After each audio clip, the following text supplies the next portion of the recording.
Pure deliciousness, man. My name is Banky, man. Everybody calls me Banky. That's the name that I got from my grandmother when I was young. I'm coming out here after 30 years. Yeah, I ain't got nothing, but I'm gonna have something because I'm rich in personality, you know, and I'm rich in love. My family love me, and that's really all that counts.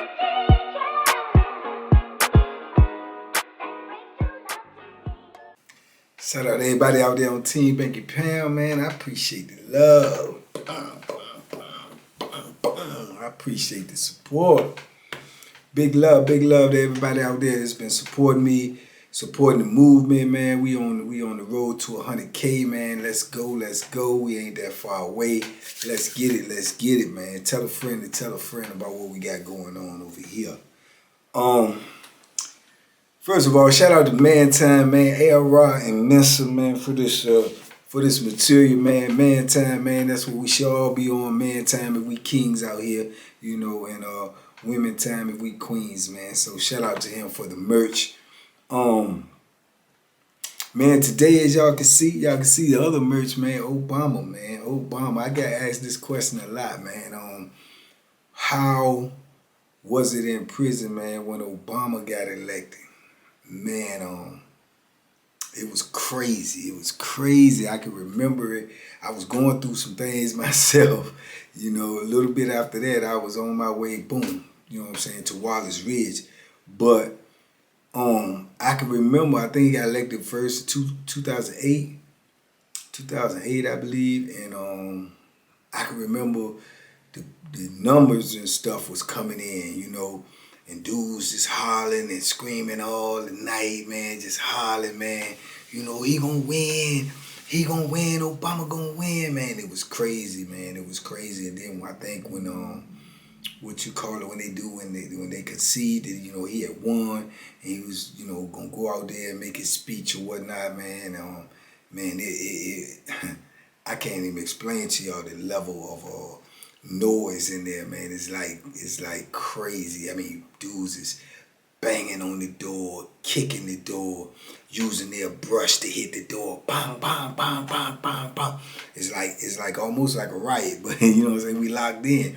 But it's almost like a riot, you know what I'm saying? It just was insanity, man, all the way around the board. You know, and I can remember myself even feeling, you know, some type, you know, a sense of like pride or whatever. Like, man, it's crazy because I never thought that I would even see a black president, you know what I'm saying? So for it to actually happen in my lifetime was just a surreal feeling for me, you know what I'm saying? And it was crazy. That was a crazy night, man. I don't even think dudes went to sleep, man.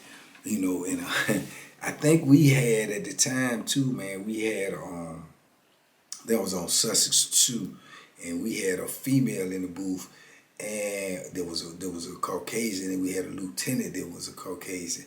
You know what I'm saying? White female, white officer. Man, they caught the blues. They caught the blues, man, because you gotta think these dudes locked up, so you know it ain't nothing. We ain't got nothing going on. So dudes was getting in the blues, man. They banging on the door, man. I remember she said, "Stop banging on them doors, stop making all that noise."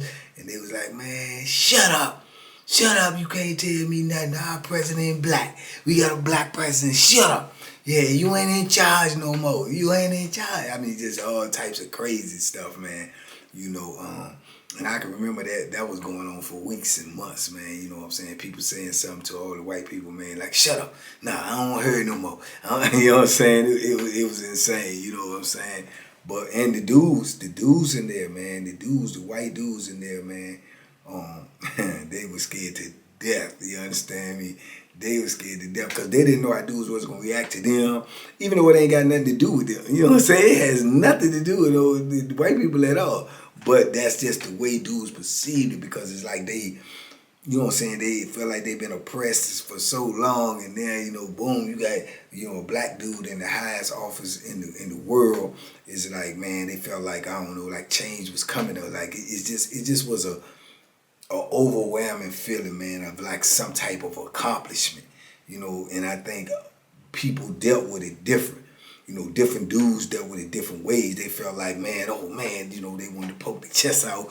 Other dudes wanted to, get aggressive and be like, nah, it's about time, and you know what I'm saying? I mean, it's crazy. It happens like that. Even when, like when they show movies in there, man, like, Django or something like that, anything that got that type of feel to it, man, it usually sparks some type of it sparks some type of response from dudes, man, and you never know what that may be, good, bad, or indifferent.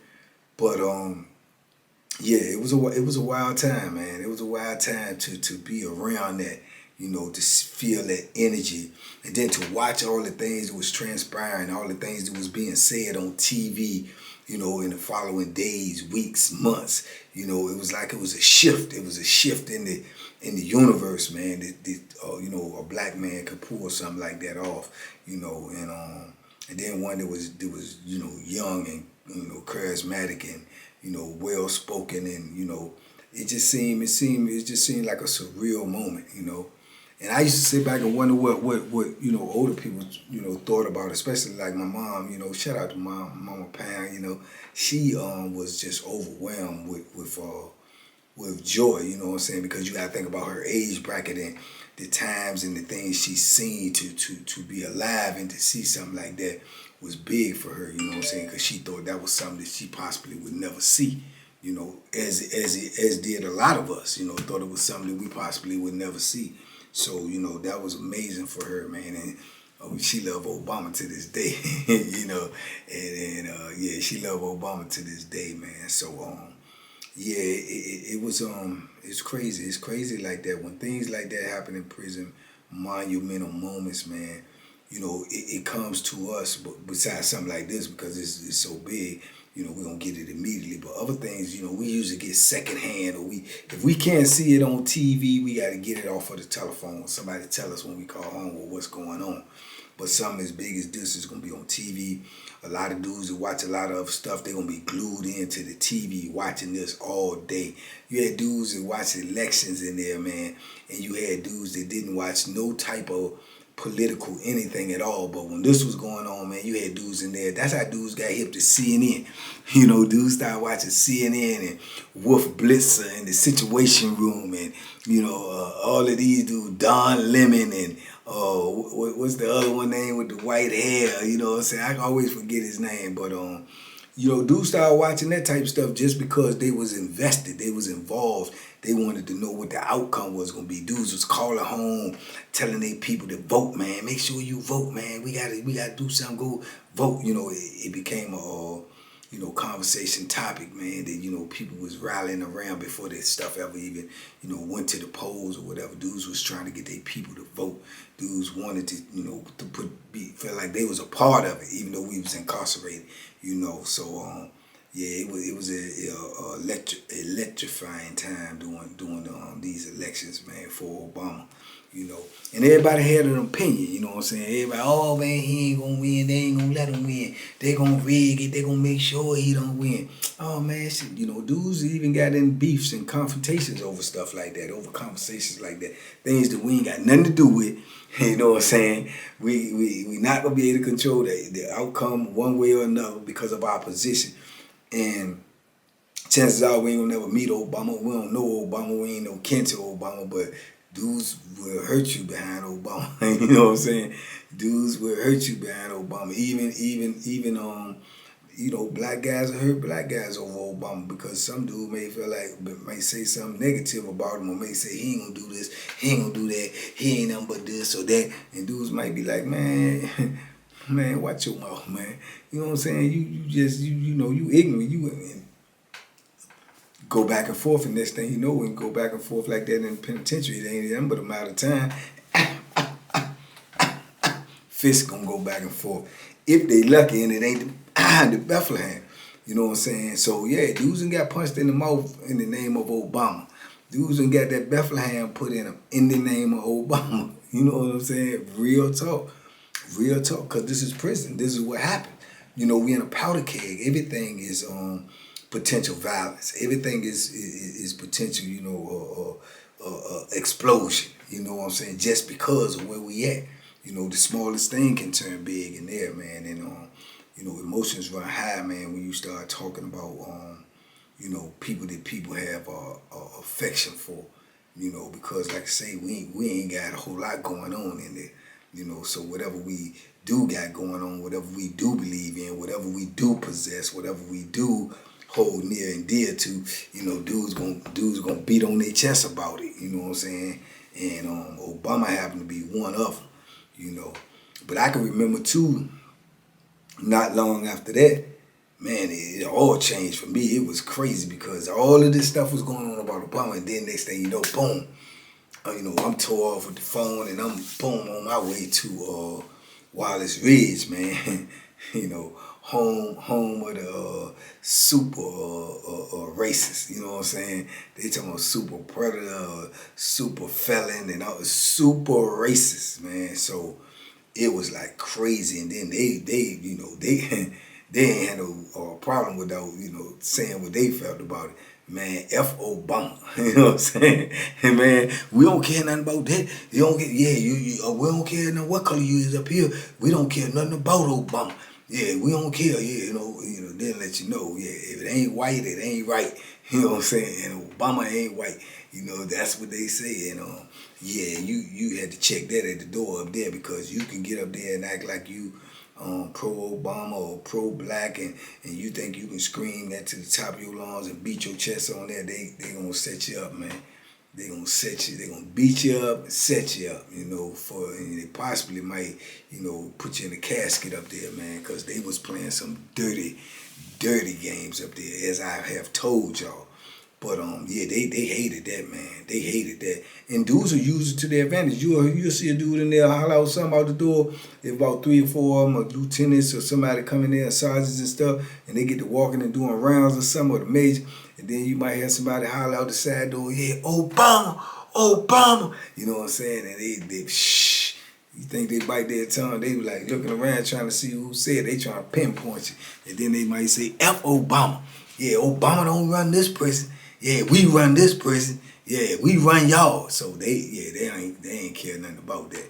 You know what I'm saying? The Trayvon Martin situation, they was the same way. They was vocal, about he was in the wrong, and that was a vicious place, man.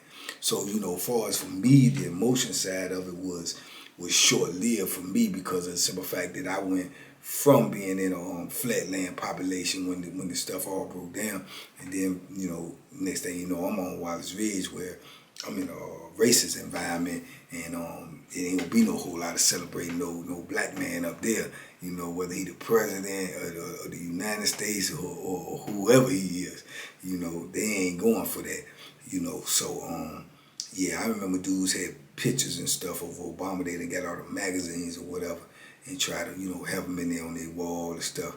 Man, them people come in there, rip that stuff down, tear that stuff up, man, ain't gonna give you a charge. You know what I'm saying? Ain't gonna give you a charge. So, yeah, they won't go on for none of that.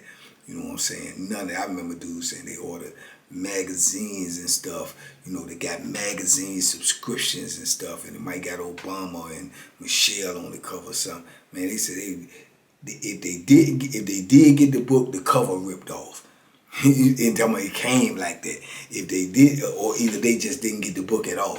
But if they did get it, it was gonna be altered, or something got spilled on it, or something got waste on it. You know what I'm saying? That's just with the pettiness in them up there.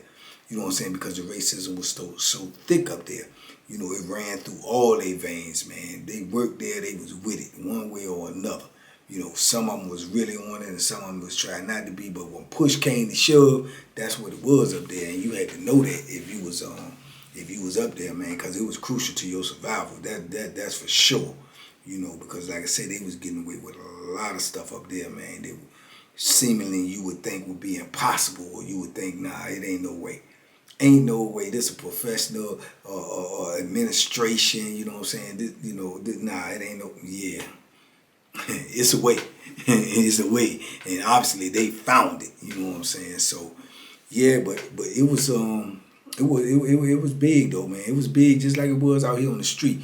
And for me to watch the the inauguration and all of that, to see all of those people out there, man, a sea of people, different colors and everything, but even the bigger sea of black people, man, the older people, just to see their emotions on TV, man, to hear some of the speeches of how they felt, and older people. I remember seeing like 80, 90, I think they even had 100-year-old person or something out there, and they was just so touched and crying and emotional, and that stuff affects you, because contrary to popular belief, we locked up, we human too, so we can feel that stuff, man. So when me personally, when I look at stuff like that, I feel like, I connect to their pain and their their mindset, man, because if I could see a person that's 70, 80, 90 years old get so emotional and explain why they're emotional just for seeing another man, excel to a position, or to a position of the highest office in the land, and it moves them like that, because not that they know Obama, it's just that they know his heritage, they know his race, they know the history behind the race, they know the violence, the brutality, the injustice, the racism. They know it, and then just to see somebody do that and accomplish that in their lifetime. Because if them people is that old, the age that they are, 70, 80 and all of that and above, them people have experienced some form of slavery. Definitely have experienced some form of it. Yeah, most definitely.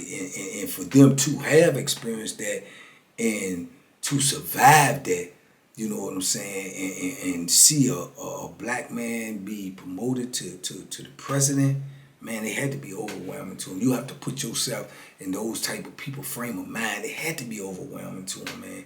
It had to be overwhelming to him, and that's why I broke him down like that, because like I say, them people experiences the real brutality, the same type of things that goes on up in Wallace Ridge, and places like that was going on in the streets, back in their day in the 50s and 40s and 30s and so on and so forth, probably all the way up to the 60s, I'm not sure, but, getting beat, with nightsticks, not being allowed to go in here to eat, or, drinking from different water fountains, getting whooped, getting, beat by the police and not being able to get no help, and getting dog sick on you, getting sprayed with water hoses and stuff like that.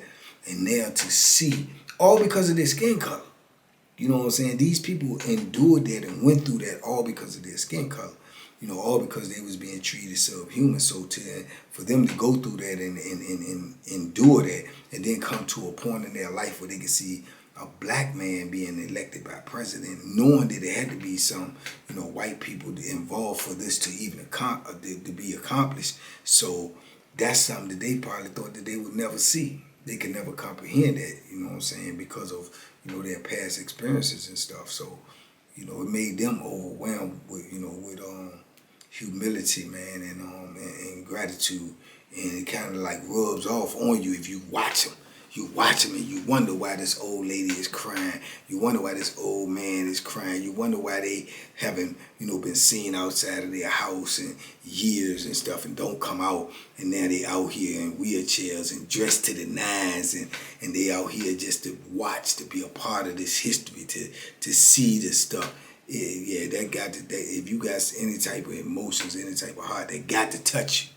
You know what I'm saying? That got to touch you, man. And it did me, you know what I'm saying? Because like I said, it made me look at it deeper, because when you're in prison, especially me, when I was going through what I was going through, I'm trying to survive now. I don't have to go from saying, oh, Obama won, Obama this, to like survival mode now, because, you got me in Wallace Ridge. I done just got caught with a phone. I got to stay focused on what's going on with me. These people trying to bury me, so to be able to compartmentalize and stuff like that. But when you watch that stuff, you can't help but to get caught up in it, And then when you hear Obama speak, and you hear how he talk, and you hear how he carry himself and how humble he is, it's like, man, this is surreal. You know what I'm saying? This is really surreal. And dudes stayed on that high, man. They stayed on that high for a long time, man, because that was something that affected the whole world. You know what I'm saying? And it affected prison as well, though, but it affected the whole world. So, yeah, man. the day Obama got elected, and there's a lot of moments like that, man, that I could speak about that happened in there that was just crazy. And I remember being where I was, even like with the Twin Towers, the OJ verdict. All of those things, man, were monumental in prison, man, and it was big in prison, and they affected the flow of how prison went when you was in there, because like I say, if a couple of dudes can disrupt the whole institution, you know what I'm saying? That is a fact. They can disrupt the whole institution because whatever they do in the name in which they do it in can affect the whole institution, man. This is why the gangs are so dangerous in there, because when they get into beefs, it can affect the whole institution, because you're going to have gangs over here and they get in a problem. Then when the word get over here and the word get over here, the word get over here, then all of these dudes is going to be looking for retaliation. So they can, a couple of people can affect the whole institution. So if dudes start whooping, dudes on the strength of Obama, the president there, and then that can spread too like a wildfire. So they try to stop that stuff in its inception, man, before it starts. But that was a crazy night, man. Bang, boom, boom, boom, boom. I'm talking about all night long. I'm quite sure dudes had that drink waiting for them. They probably had all types of stuff, man, to get prepared. They probably had smoke. Because you could definitely, on that night, you could definitely smell weed in the air, but the people, they knew, they was prepared in somewhat, because they knew the dudes was going to react like that. This is probably why we was locked down early. Same thing. It's like when somebody get the electric chair or something, they know, or they not sure how people gonna act or how people gonna respond, so we get locked down. You know what I'm saying? And we get locked down. I think they probably was scared to open the doors the next day after Obama got elected, because they ain't know what was gonna jump off. They know that emotions and stuff was overflowing, and they know that people was feeling a certain type of way. And whenever you got a lot of people as passionate for something as they was about that, any false move or any wrong word said could spark up some Bethlehem play up in that joint. So yeah, but I can remember it, man. I was on Sussex. I was on Sussex too, man. 2008, the night Obama got elected, man. And that was crazy. Oh, and that dude on CNN name is Anderson Cooper. Yeah, Anderson Cooper. Yeah, dudes ain't even know who all these people was in CNN. Oh, but you got some dudes like my old Sully Jared. Jared knew, because Jared don't know number watch CNN. But man, you start watching, just like they started watching. You got a lot of dudes in there. I'm included, man. When I say a lot of dudes, I'm included in some of these. Like I did. That's how I learned out who Wolf Blitzer was. Anderson Cooper, Don Lemon, and Rolling something. Who else I knew about? James Carver and all these political pundits and stuff, just trying to be in the loop myself about what was going on and what the chances was, did he really have a chance? So yeah, you have to do your own research and try to find out what's going on yourself, opposed to what's being told to you. But that's how I got into watching politics, and it wasn't as boring as I thought it would be, just from thinking about it. It wasn't because of, I don't know if it was because of what was going on with the Obama situation or whatever, but that's how I started watching CNN, and I watched Wolf Blitzer in the Situation Room and all of that type of stuff. So yeah, and but like I say, this type of thing, man, is not uncommon, man. It's not uncommon at all. I started watching same way. A lot of dudes in there started watching golf because of Tiger Woods. And you would or if you have never watched golf, you would automatically think that it's boring. But once you watch it, to me, I don't even think it's boring. I definitely think it's more exciting than baseball. I ain't never watched a baseball game in my life. You know what I'm saying? So, golf to me is exciting, man. And I watched that and got to know a lot of the names of the golfers and the ones I like personally, and all because of the culture the culture shift with Tiger getting in the game, the culture shift with Obama getting in the game. Things like that will bring more people to the platform, more people to the forefront. And then, you know, you give it a chance, you never know, you just might like it, you know what I'm saying? Golf, you just might like it, and I like golf now. You know, Venus and Serena brought all, you know, people to tennis who never watched tennis at all, but they wanted to see one of their own kind doing so well in it that it was just, it couldn't be denied. It's almost everybody, even they watch tennis or not, almost every black person has seen or either thought about seeing or should have seen a Venus or Serena's match. Just because. Just because. And ain't a person on the planet that probably don't know who Tiger Woods is, his name alone, you know what I'm saying? If not, have watched the golf game just to see Tiger Woods. You know what I'm saying? Because you want to see greatness, you want to be a part of greatness, you want to witness greatness if you can, or if the opportunity presents itself. So, you know, yeah, that's probably why a lot of people went out there to Obama's inauguration, you know, and made that trek and came from other states and other cities and, you know, other places that they probably wanted to be, but this superseded that. They wanted to be there. They wanted to be a part of that history. And it's the same for dudes in prison. They wanted to be, but they couldn't. So they expressed themselves in the only way that they knew how, and that was raising H-E-double-L-L, you know, yeah, from the beginning, you know what I'm saying? So, yeah. But anyway, man, I know this is not the type of video y'all used to, but I definitely wanted to talk about it. I thought it was fitting. I'm recording this today on Martin Luther King birthday, so shout out to him, too. Another giant for the culture, man, you know, a giant you know, he should be remembered, you know, for eternity for his fight, you know, for humanity. So, you know, yeah, and Obama will most definitely, whether you like him, dislike him, or anything indifferent, he most definitely would be remembered for eternity because of his accomplishments, man. And I think a lot of dudes felt like that in prison as well, you know. So anyway, man, I'll be back at y'all again, man. 24 hours, y'all know the routine, y'all know the count. Go check me out on all my other platforms, Living Life After Life podcast, Banky Pound Prison Fitness, man. We're gonna have style over there, getting right, showing y'all workout routines.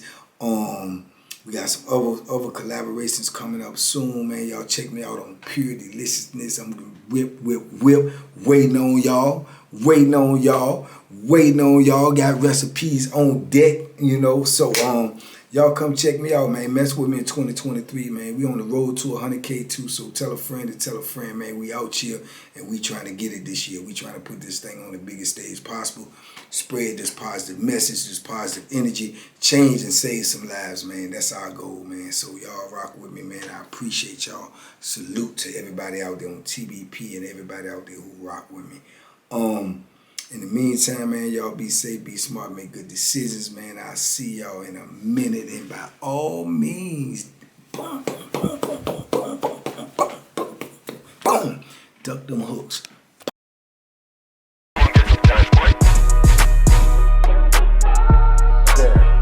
The Banky Special. Yeah. Pure deliciousness. Pure deliciousness, man.